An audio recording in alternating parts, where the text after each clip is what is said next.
Hey there, internets. So, time for a quick video tonight. Don't have a lot to talk about. I was kind of debating what to do, and maybe I'll do another video in another day or two discussing something else. But what I wanted to talk about, kind of like to change it up.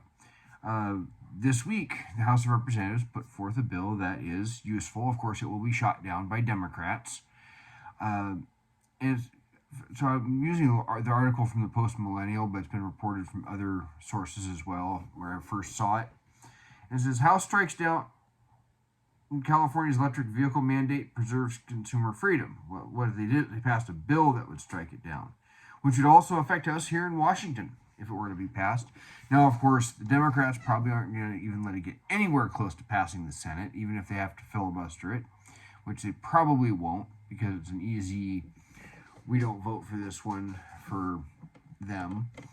And if it did get past Senate, Biden could strike it down, because they don't want to be able to have you getting gas vehicles. Their ideology does not allow for it. But it says here, on Thursday, the House of Representatives voted 222 to 190 in favor of a bill that would prohibit California and other Democratic-led states from implementing electric vehicle mandates. 8 Democrats joined their Republican colleagues in support of the Preserving Choice in Vehicle Purchases Act, which was introduced in March by Representative John Joyce of Pennsylvania. If the bill passes the Democratic-controlled Senate and is signed off by Joe Biden, it would prevent the Environmental Protection Agency from allowing states to limit the sale of non-electric vehicles. Under the current rules, the EPA can permit states to enact regulations that are more stringent than those at the federal level. In 2022, it granted such an exception to California, which then moved to require all new vehicles be electric by 2035. Since then, 17 other states have adopted California standards, thereby impacting more than 40% of all vehicle purchases in the United States.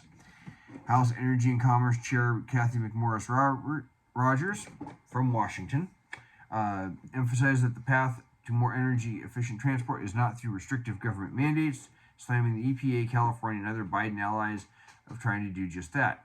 In an interview with Fox News, Joyce explained that the legislation is not an anti-electric vehicle and simply gives Americans the choice. For those who would like an electric vehicle, they should have the option of buying one, but it doesn't help in any district to require an individual to buy an EV regardless of what they want and regardless of the demands of the market. He noted that his motivation for introducing the bill, the fact that electric vehicles cannot meet the demands of his constituents, coupling the mountains with harsh winters and the intense heat of summers makes driving an electric vehicle both unreliable and ultimately unrealistic. And that's absolutely true. His standard sentiments have been shared by many others across the country in areas where internal combustion engines are not only preferred, but in some cases necessary.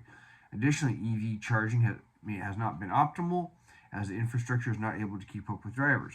All of that is true. Electric vehicles right now have about a range of 150 miles. Now, my work delivery route is in Lake Stevens. I know some of my subscribers are actually from there too. It's about 130 miles that I drive a day in a step van, and that's far less efficient than my pickup. My pickup gets about 20 miles to the gallon. That step van gets about 12, and I got the most efficient one in the fleet as far as what we have, and it's a diesel. You start running a heater during the winter, it's going to get lower. So California is moving to where they're going to have electric vehicles be required. California right now, a few years ago, they'd say, why do you have a driver shortage in California? And they try to imply that it was a problem with the trucks, because you would have had to have a 15-year-old truck for it to not be able to be licensed in California. And there's not a lot of 15-year-old semis, granted.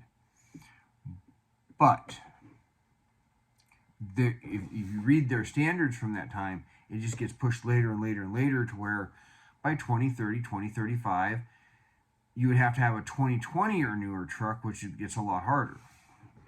I think it's at like 2035, it even starts trying to mandate more and more of the older vehicles, as far as commercial rigs, be electric. So you start running, my route, I could not do it with an electric vehicle, even a pickup, let alone a step van, which has the aerodynamics of a barn door. So it just doesn't work. You try driving an electric vehicle from, say, where I live in Skagit County to Wenatchee. You're talking to better than 130 miles. I'm not going to tape it out right now. If you do that in the winter, you start running heater, you're not going to make it. And last year, and the year before, when I was watching them get a lot of snow in California and things were blocked up at Donner Pass, and of course I make the off-color joke that Donner Pass, I hope nobody gets hungry. You'd be up in a lot of trouble and sitting on Donner Pass running your heater trying to stay warm when it's closed because of snow. And an electric car, it's going to go dead. And unfortunately, for some reason, Tesla can't figure out how to put manual door locks and door latches on an electric vehicle for when the power runs out, which is completely ridiculous. If you want to do something productive for EVs, how about starting to require manual locks and door latches again? So you don't have the charging equipment, you don't have the range. I remember seeing an article where someone they decided to compare Ford F-150 electric, I think it's called the Lightning model, it's the electric version, versus a Chevy pickup, another half-ton truck. And both vehicles started out with the same trailer, same place, to the same destination, and the Ford never even made it before they had to turn around, go back to have their rented trailer back before the deadline. The Chevy made it in a few hours, set up, camped overnight, drove back. So there's quite a difference. So forcing that just doesn't work. All forcing it does is mean that companies that aren't making as good a product don't have to make a better one to get your money. If you let the market decide and you say, hey, look at the benefits of an electric vehicle, and all of our charging infrastructure is not up to par. A lot of people don't have charging setups on their houses, which is a whole other can of worms. I didn't future-proof this house with an electric charging station when I rewired it after it got flooded. Probably should have, but houses aren't set up for it. I think I would even have to put an even larger electric panel to do that. A lot of people don't have the breaker box they would need. My old breaker box certainly wouldn't have supported an electric charger. It was half the size of the one I replaced it with. So you have all these problems with it. Some people have explored, hydrogen fuel cell technology. That's not as up as all it's cracked up to be, but it's another competitor. If you let these things compete with each other, you can get more efficient fuel. Internal combustion engines. The hydrogen combustion engines might become more efficient if you let them compete.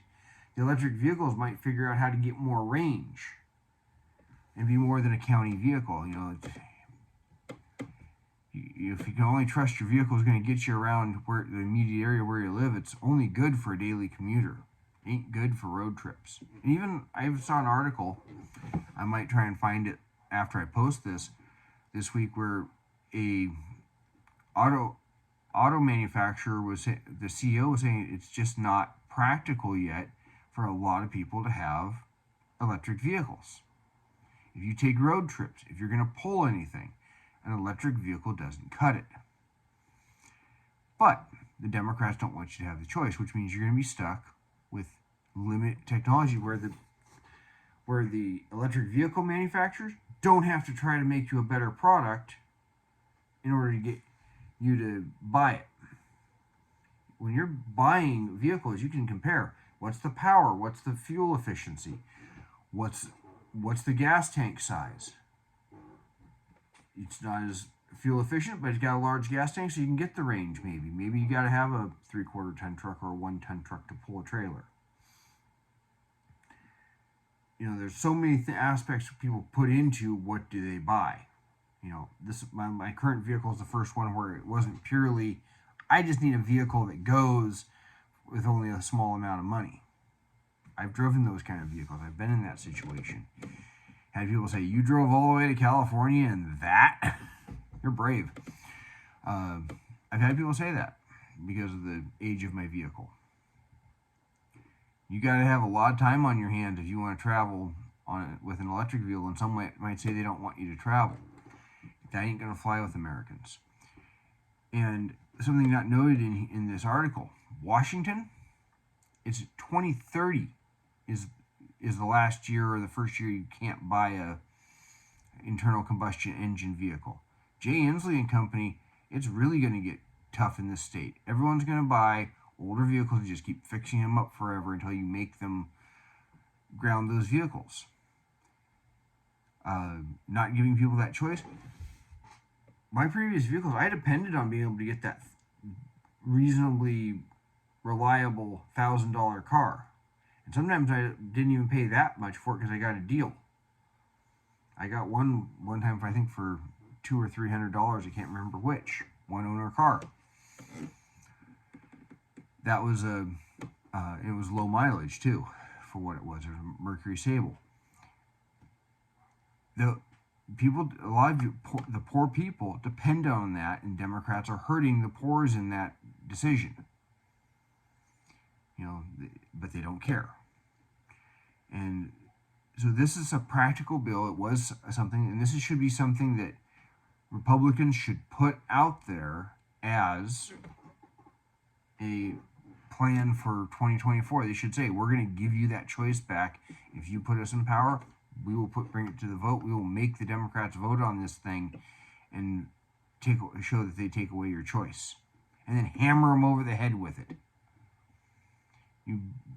Come 2026, if you can get the White House, get the House, get the Senate, and then when Democrats are up for re-election 2026, you can say, Senator so-and-so voted to keep you from being able to buy the car you want.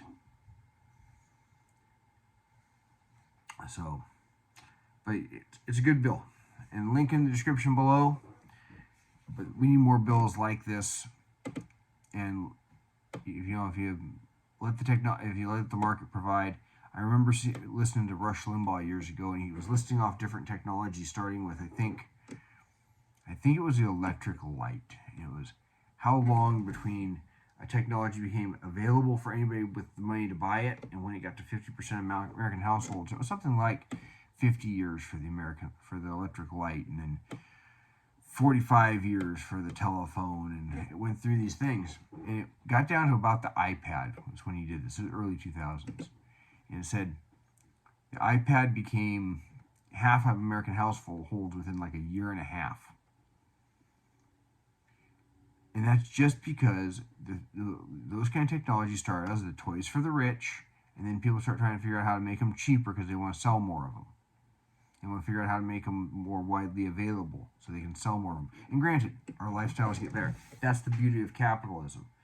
But forcing the technology will not force electric vehicle manufacturers to extend the range of their products. It will not force electric vehicle manufacturers to make them actually able to compete with a gas-powered car. And I'm not going to consider an electric car until I can get the range that I need. Not making them look quite so dumb, that would be a good one too, but that's another story. Until then, like, share, subscribe, and until then, you all take care.